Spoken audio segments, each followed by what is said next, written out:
everyone. Welcome to SandsWay. It is great to start off this podcast and start this series with you. I know that some of you guys have seen my updates on Instagram throughout the last couple weeks, and honestly, the planning of this has been going on much longer for roughly 2.5 months, maybe up until 3 months. I think it was back in even February and March I was planning this. But we are finally here. SandsWay has launched and we are on the way.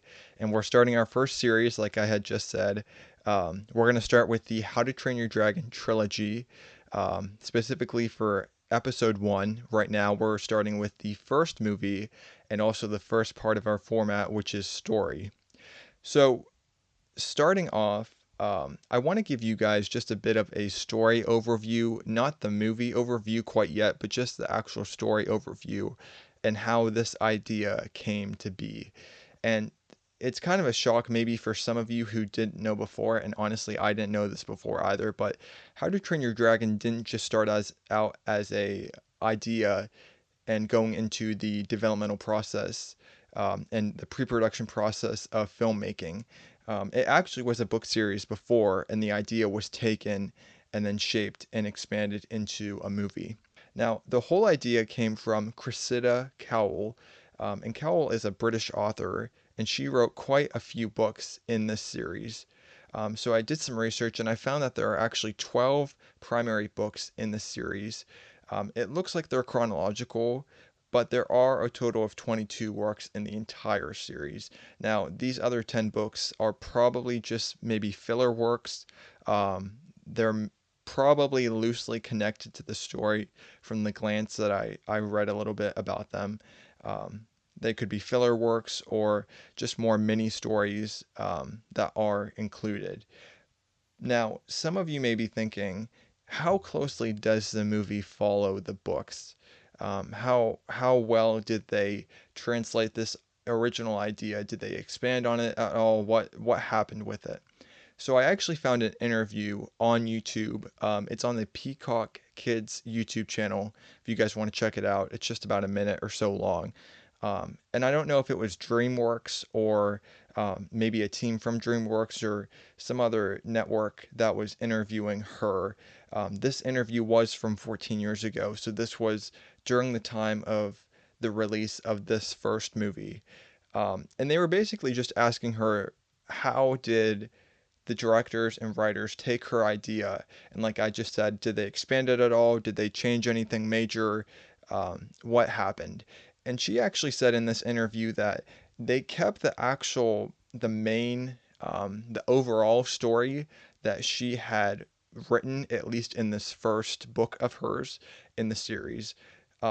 They just expanded it. So they expanded the story a little bit. They gave it some more depth, a little bit more backstory. And then they also gave the characters a little more depth. Also, I want to point out that Astrid, I don't think I saw her included in the books. There was a place where they listed out the characters while I was researching, and I didn't see Astrid listed. So I think DreamWorks or just the directors and the writers put Astrid in there. From what I could see, I could be wrong, but from the look that I gave, I didn't really see too much or really a mention of Astrid.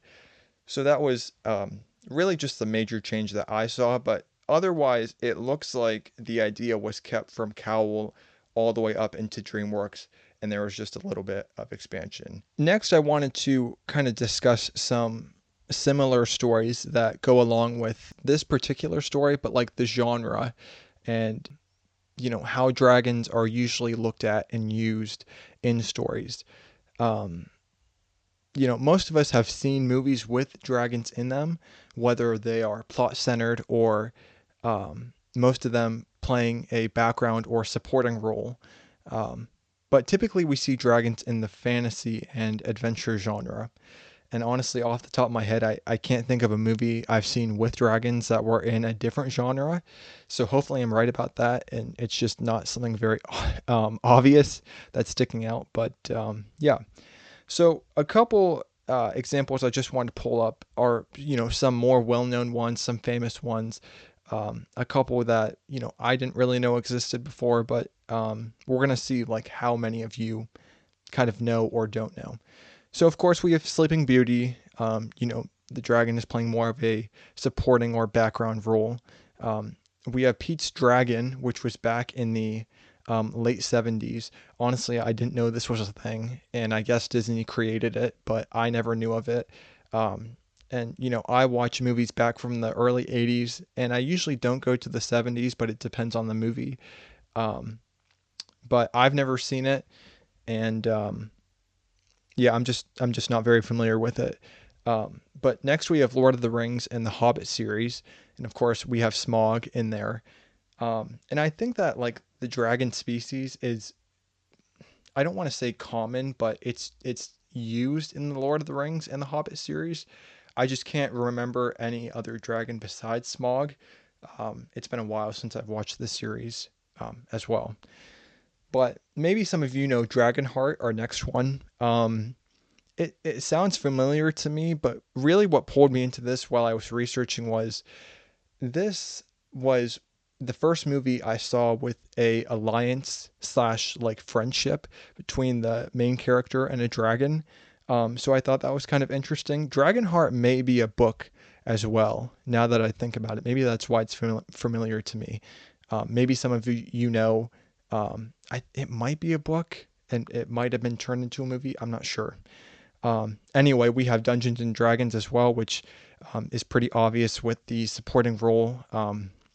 I've never actually seen the movie. I know of the game and everything, but never seen the movie. And I think it may be a series as well. But of course, there's going to be dragons in there. And then we have more films, more well-known films like Mulan, of course, Disney, and the Harry Potter series, which, you know what, I've actually only seen a dragon or dragons represented in the fourth movie, The Goblet of Fire, during the Goblet of Fire tournament when they were doing those like tests and trials and stuff for the tournament. It may have been like the third or fourth stage where they introduced the dragons, and they had to like find that golden egg or whatever it was. But I haven't watched that specific, the Goblet of Fire probably in a couple months, maybe several months. I'm not sure. Trying to remember it the best I can. But compared to, these movies, How to Train Your Dragon is different. And I started noticing that as soon as I was researching. And it's different because I like how it doesn't trip over itself with technical and mythical jargon and backstory. It stays pretty focused on just a simple story.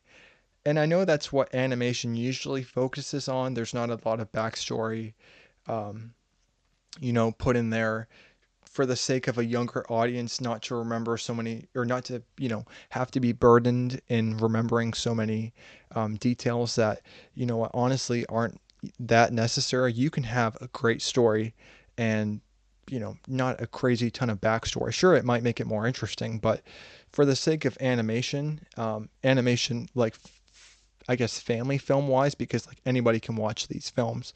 But I think that's, what I like about it and what they've done well with this.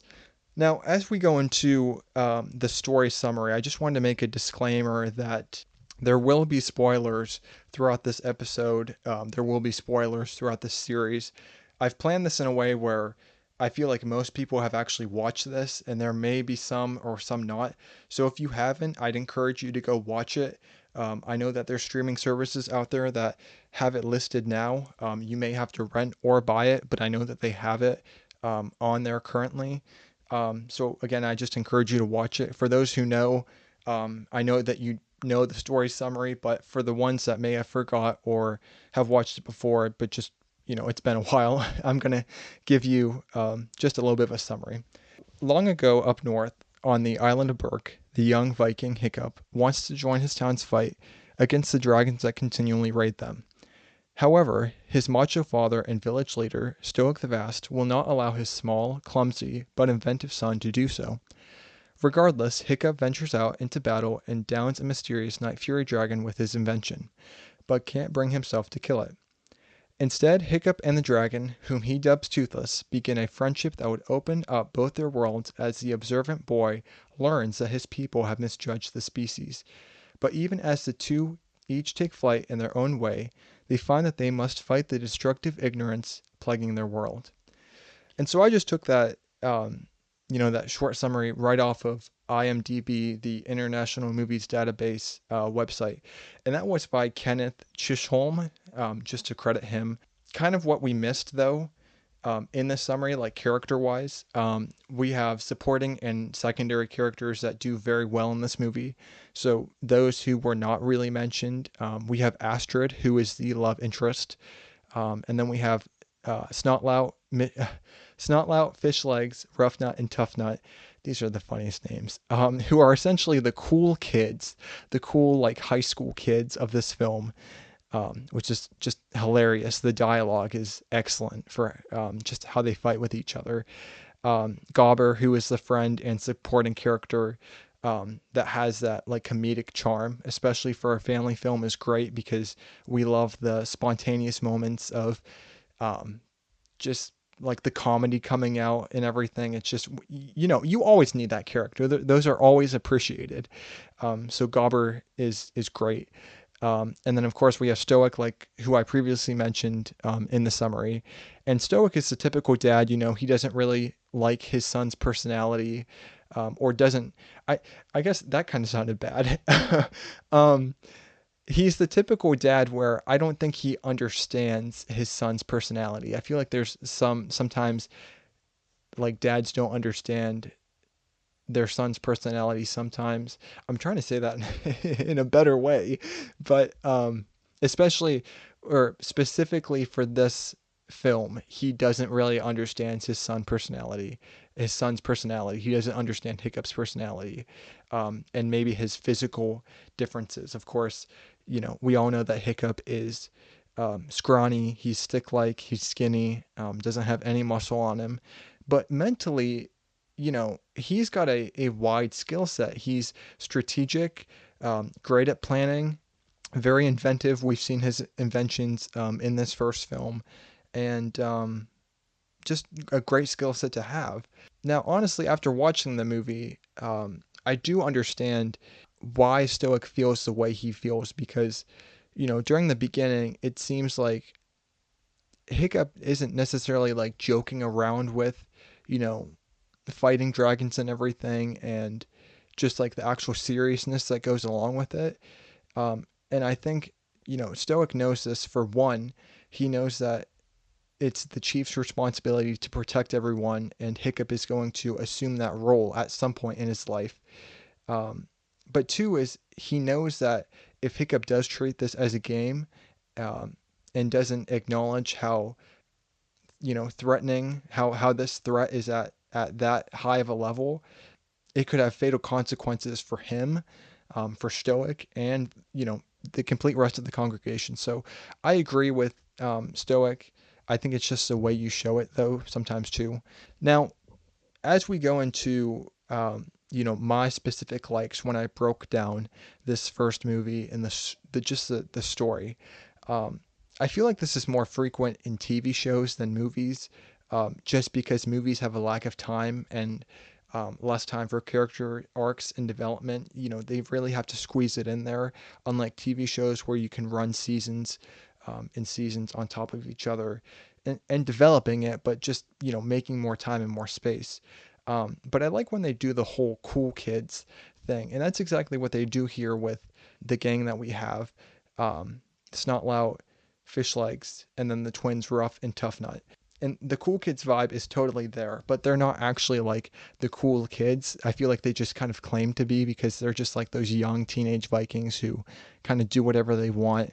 But like I mentioned previously, like the dialogue is hilarious. But when you mix that in, when you have a character who's disliked literally by everyone, including the congregation, which we're not really shown that, but by this group, that creates an underdog story. And everybody loves an underdog story, but I think like that's where they blend well. You still have that cool kid aspect, but you have, those cool kids attacking a weaker or just disliked character.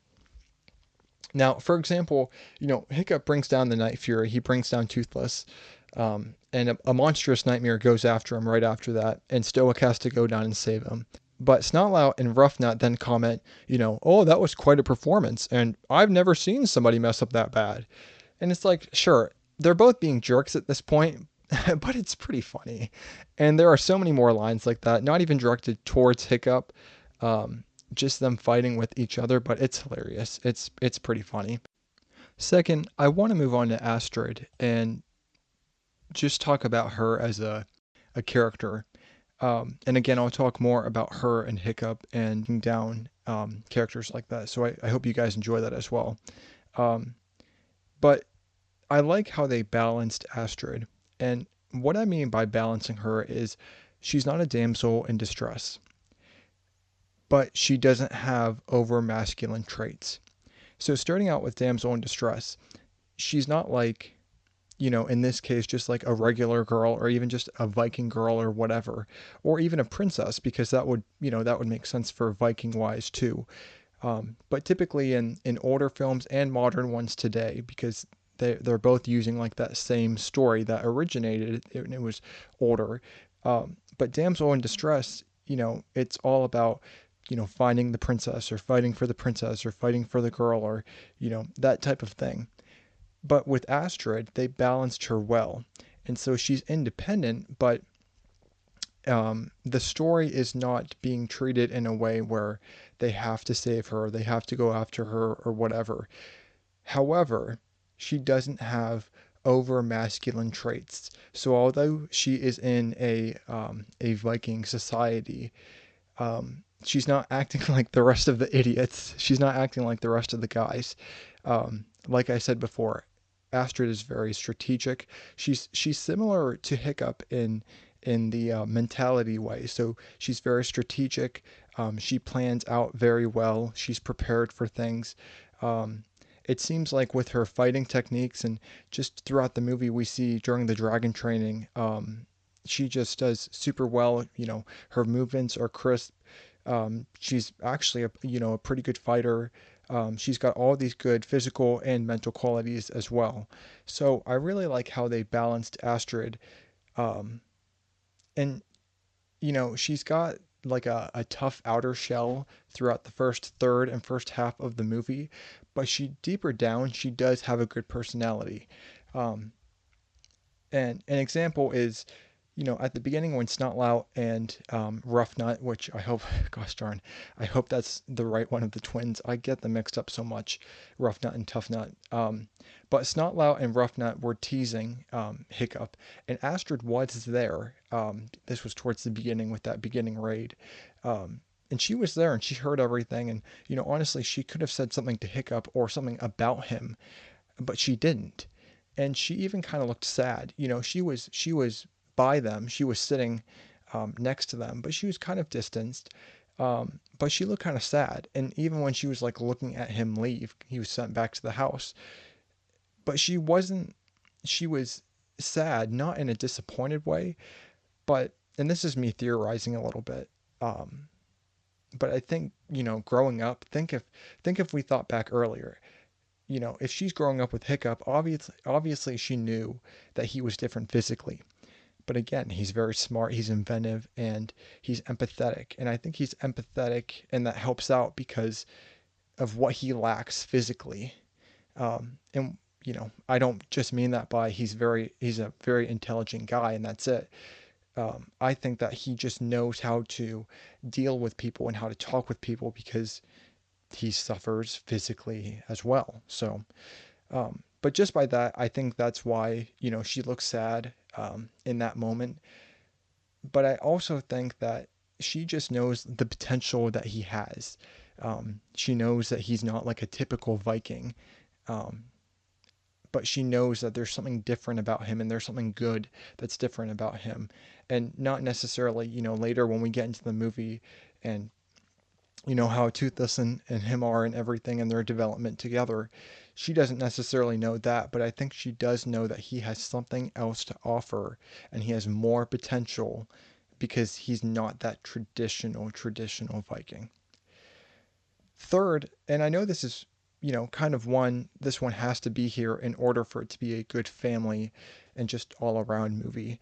But the comedy. There were so many great moments in this movie from all the characters. And I know I've put some examples out there before, um, but all the characters had such great moments. Snotlout and the twins, of course. Hiccup with, he had a lot of sarcasm in the movie that was good, and it paired well with especially his banter with Gobber.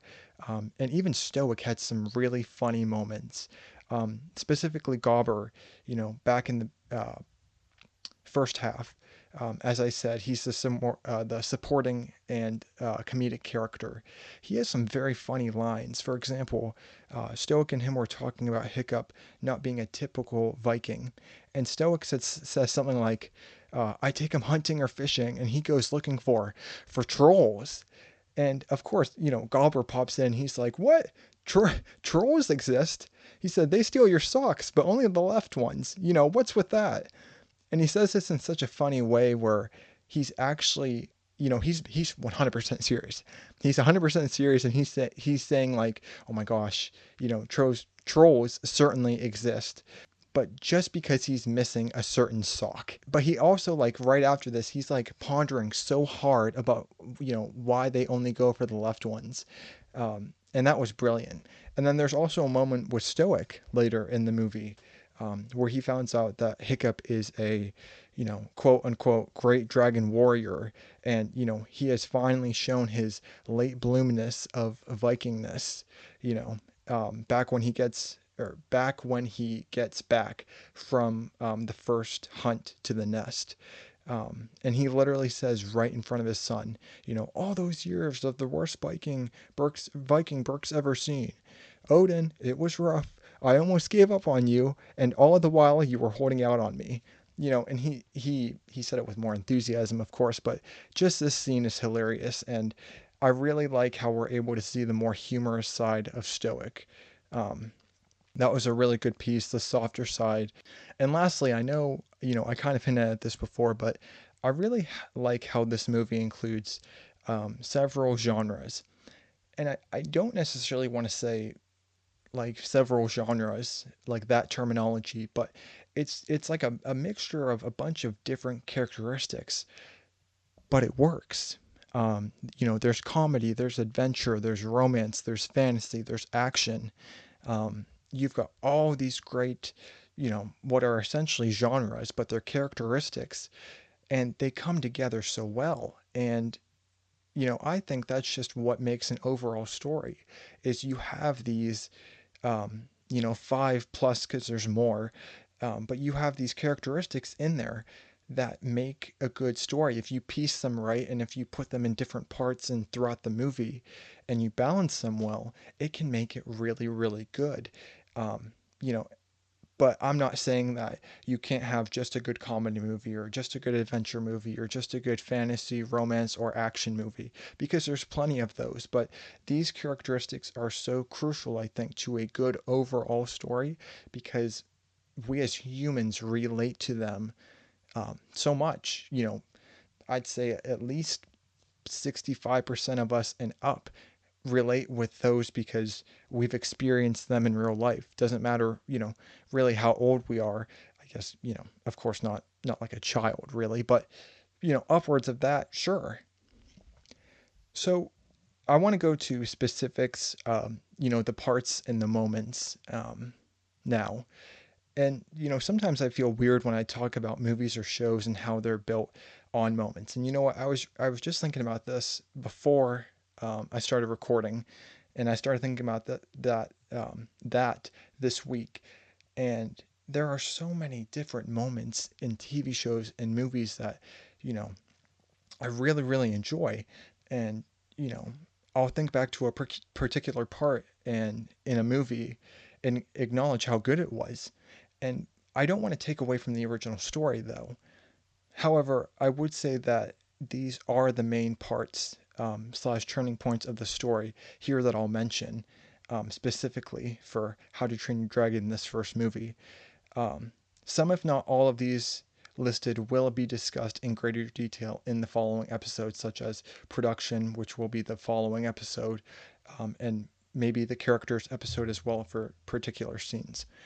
First, we're going to start out with the first encounter. It's the first encounter between, Toothless and Hiccup, and this moment is so powerful because, of course, this sets up the remainder of the story, literally.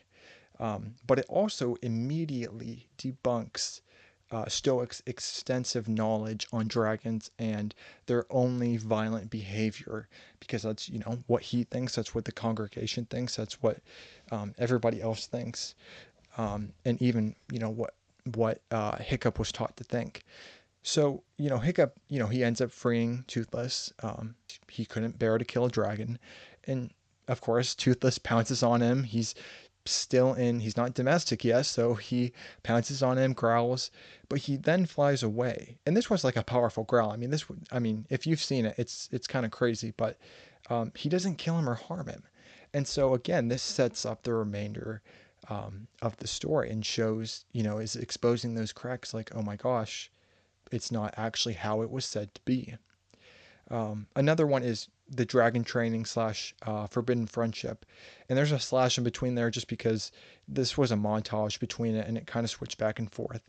But returning to the summary for a second, Stoic doesn't allow Hiccup to fight due to his size and his past experiences with trying, but he ends up letting him begin training, and Gobber actually convinced him of that. But during this time, Hiccup is getting closer to Toothless during that montage that is combined with dragon training, the first one, and I think there was a couple more scenes, 2 or 3 more with dragon training. And in the beginning, the relationship and the development is slow, but in time they start to develop a trustful relationship. And like I said, dragon training mixes in with the scene, and the score was the portion of the score was dubbed Forbidden Friendship for this scene, which I think was a perfect name for it. Hiccup is learning a lot about dragons through Toothless, so that's why he's doing so well in the training.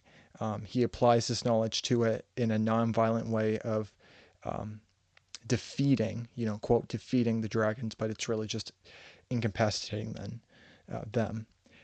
And then we go into a beautiful montage of Toothless curiosity with Hiccup. So it goes through the whole scene, during the kind of the climax of Forbidden Friendship. And it's Hiccup drawing a picture of Toothless, and then Toothless trying to do the same thing to Hiccup. And that's really cool, like for like relatable reasons between animals and humans, which, was just a moment right there. But this is also when we see Hiccup touch Toothless for the first time. And this is really the true turning point of the movie. Some people would argue, well, maybe it's just the first encounter and how we didn't kill him at first. And, I agree with that to a certain extent, but this has never, ever happened, or except for Stoic, freaking punching a dragon in the nose or the head, or just like headlocking one or whatever. This is like the first time we see peace here, which is monumental. It's crazy. And it's a turning point and pivotal. And it shows us that just about everything he's been told about dragons is wrong. Completely wrong. Next is the successful flight, and just a little bit of background information. Astrid is actually livid at this point. She's going through dragon training with Hiccup, and Hiccup's been dominating because of the skills that he's been using from spending more time with Toothless. So she's livid, and she knows he's been not doing traditional Viking training with them. He's been sneaking off, and that's when he's been meeting Toothless and essentially training with him. That's kind of what's happening. But the successful flight scene presents itself after the montage, and Hiccup and Toothless have been training. They haven't actually flown together, like full on flown. The flight went extremely well. It was going extremely well towards the beginning. Everything was working as planned. He's flying with Toothless. They're doing all these maneuvers. Everything's going great. But they get to the point where they're flying at like a direct 90-degree angle straight up. and then they start to get tangled, and he loses the clip that he's clipped to the saddle of Toothless, and um, they're rushing towards the ground, and eventually he's able to get Toothless in midair and pull him back up and everything. Um, and I'm not doing justice for the score at this moment because it was amazing. Um, and yes, they did almost die at this moment. It was crazy. And he had a cheat sheet that had all the maneuvers that he was going to do with the tail, and all like it was almost like a gauge shifter that he kind of used with it. Um, but the ending was crazy. They were doing all these maneuvers around the rocks. They almost died. But this was amazing because it was building trust between them. It was another opportunity for them to build trust and get closer, and so on. So we're progressing throughout the movie. Next, we have the romantic flight, and like I talked about it a little bit before, Astrid was pretty mad. I mean, she was steaming at this portion of the movie. About halfway, a little after halfway, um, she knew that Hiccup didn't have anything close to the physical capability to get that good. So she thought, he was trying something else, which was correct, whether it be illegal or just something really, really weird, or, I don't even know, but it was correct. Um, so he ends up winning this final like dragon training battle against Astrid, and that determines on, who's able to face like the not the final dragon, but they're the one who's chosen to kill a dragon in front of the whole congregation. And Astrid really wanted that because she wanted to impress people, and I can't even blame her. Now, I was theorizing a little bit about it, just like how Astrid was acting at this moment. And we never really saw her parents. And so this is why I had a theory about it, is that I wonder if Astrid's parents were like perfectionists, and they were really striving to be the best, either family wise or just for their daughter, or whatever. So maybe that's why Astrid had such aggression, and um, she was so ambitious. That was kind of built into her personality, and I'll save more of that for the character episode, of course, because I can talk more about that in that specific episode, what it's going to be used for. But that's just a little bit of theorizing I have. Hiccup then, when he finds out, he tries to leave Burke, but Astrid is there. She finds out where he's hiding and where he's been doing everything. Um, Things go from bad to worse. She spots Toothless. He flies up with her and Hiccup, because he can't let her go back to the village and tell everybody. Um, so they fly, and she gets on Toothless, and it's not until she apologizes, because she's angry at this point, like she's steaming hard. It's not until she actually apologizes. Toothless is supposed to just take them down and fly them and everything. He goes through all these different maneuvers, and yeah, it's not until she actually apologizes that we actually were taken into the romantic flight, which is the scene that spans afterwards. And this is an awesome scene. I was honestly just really happy for Hiccup, just because during this time he finally won over Astrid. The romantic flight was just a great scene. Production was great, and the story needed it. We really need to see kind of not like the climax of their relationship, because it wasn't, but it was like the true start. So it was a great scene. The score was great, and then lastly, Hiccup and Stoic, with the final test, that final kind of killing the dragon in front of the whole congregation. He's in front of Stoic, so Stoic at this point, he still doesn't know that this is literally the complete opposite of what Hiccup is, and what he's going to do. Um, and things get really bad.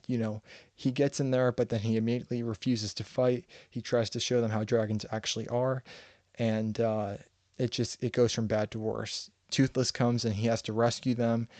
They end up capturing Toothless, and they take him. They're going to lead him to the nest, or they're going to use him to lead them to the nest. But at this point, Stoic basically disowns Hiccup, and this was a pretty heartbreaking scene. We see that, I don't want to say that Stoic was necessarily, he was delusional at this point, but oh my gosh, could you even imagine what you would think? Like if your son or your daughter or child or friend or whoever, like you think that they're lying to you horribly, and you know, it's just a huge, huge misunderstanding. And it's almost like betrayal. And it kind of was in that moment to him when it truly wasn't. But yeah, he essentially disowns Hiccup. And it was a crazy, crazy scene. And then afterwards, Stoic and the congregation, they find the nest with Toothless help. Meanwhile, Astrid does talk with Hiccup about what happened. And honestly, I think she was digging at this moment. Um, I think she really wanted to know like what type of person Hiccup was. Um, and I don't really blame her for doing that because she wants to know like who he is, who what his character is, and why he did exactly what he did with Toothless. Because we know no other Viking would have done that, and not even Astrid, because Astrid had to have been convinced by Hiccup for this thing to even happen. So the two of them gather up the rest of the gang though afterwards though, and take the other dragons to the nest. And then we have the final rescue mission. Stoic finds the nest, but he just completely misjudges what he's up against. This is when we finally see the alpha. I believe I think it was a she. I think I could be wrong. I thought it was a she called the Red Death. Um, and we see that it was like essentially a beehive, and that's what Astrid even said.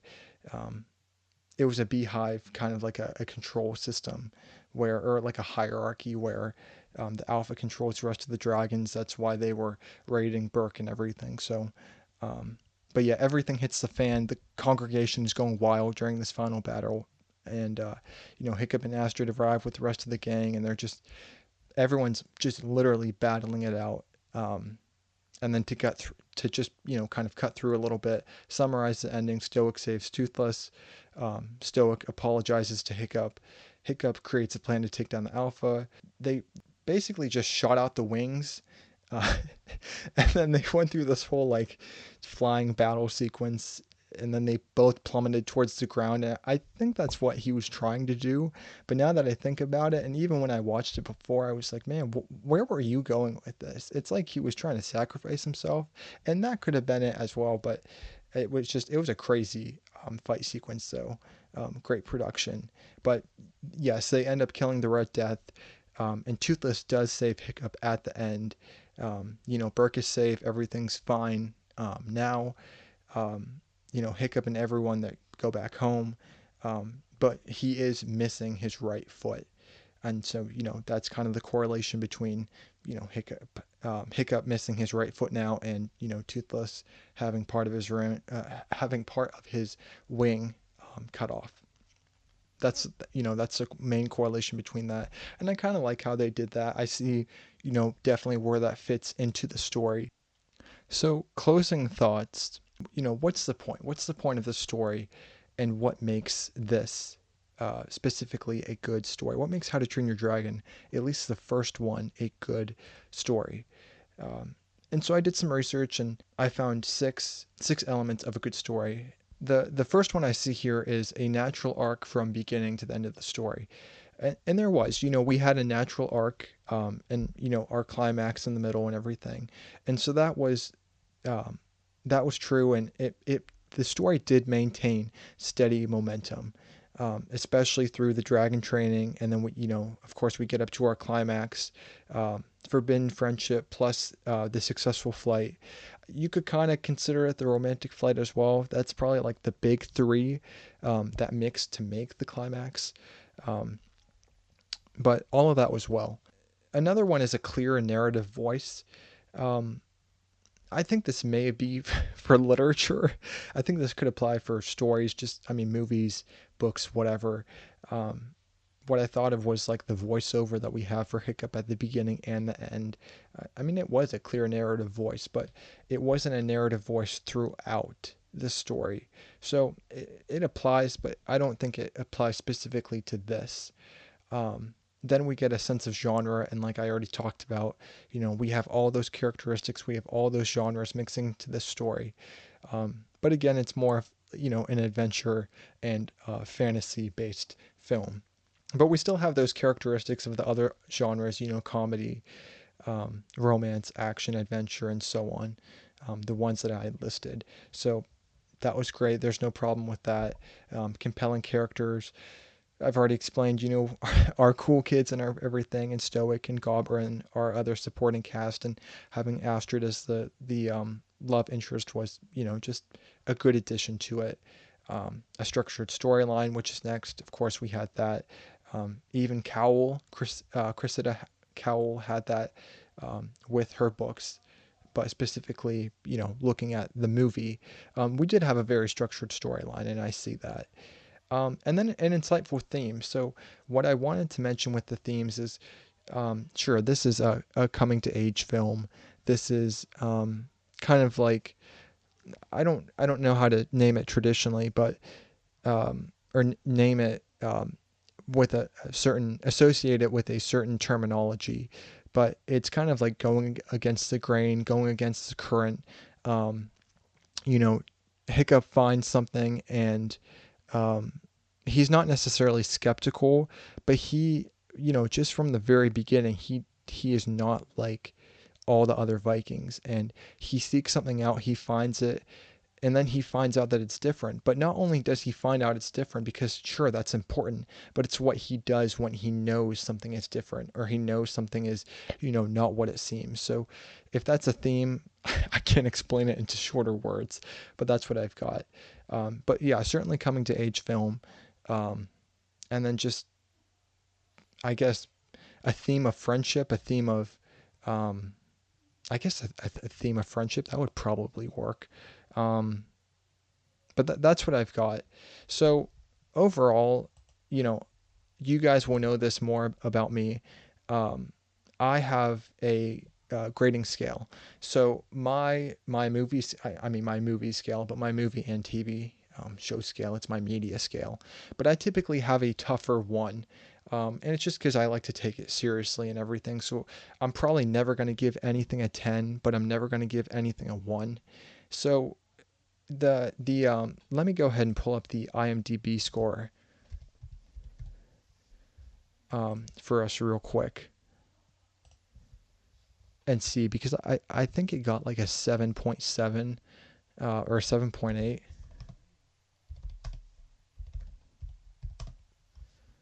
Let me just pull it up right here real quick. Oh, okay. So maybe there were some more reviews. Maybe that those other reviews I read for the next two movies of the trilogy.